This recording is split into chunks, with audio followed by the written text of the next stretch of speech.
আপনি কিন্তু চাইলে micro moment marketing strategy use করে 85% পর্যন্ত বেশি কনভার্সন পেতে পারেন আপনার বিজনেসের জন্য। মাইক্রো মোমেন্ট মার্কেটিংটা হলো যে এমন একটা মার্কেটিং স্ট্র্যাটেজি যেটা হলো যে কাস্টমার অলরেডি রেডি আপনার প্রোডাক্ট কেনার জন্য। সো এটার বিভিন্ন ওয়ে আছে। যখন কোনো কাস্টমার একটা প্রোডাক্ট সম্পর্কে লার্ন করার জন্য খোঁজে বা যখন একটা কাস্টমার নিয়ার বাই কোনো কিছু খোঁজে, আবার যখন কোনো কাস্টমার ওইটার রিভিউ দেখার জন্য ইউটিউবে যায়, তারাই আসলে ওই প্রোডাক্টটা কিনবে। এবং আপনি যখন ওদেরকে টার্গেট করে কোনো মার্কেটিং করবেন, ওই মার্কেটিংটা আপনাকে 85% পর্যন্ত বেশি কনভার্সন এনে দেবে। মাথায় রাখবেন, ওরা অলরেডি ওই প্রোডাক্টটা খুঁজতেছে। সো আপনি যদি এই টাইপের মার্কেটিং করেন, তাহলে আপনার কনভার্সন কিন্তু 85% বাড়বে।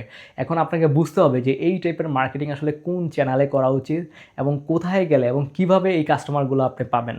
আপনি যখন এইটা ধরতে পারবেন এবং ওই চ্যানেলে যখন এই টাইপের মার্কেটিং আপনি সাজাবেন, তখন আপনার কনভার্সন অনেক বেড়ে যাবে।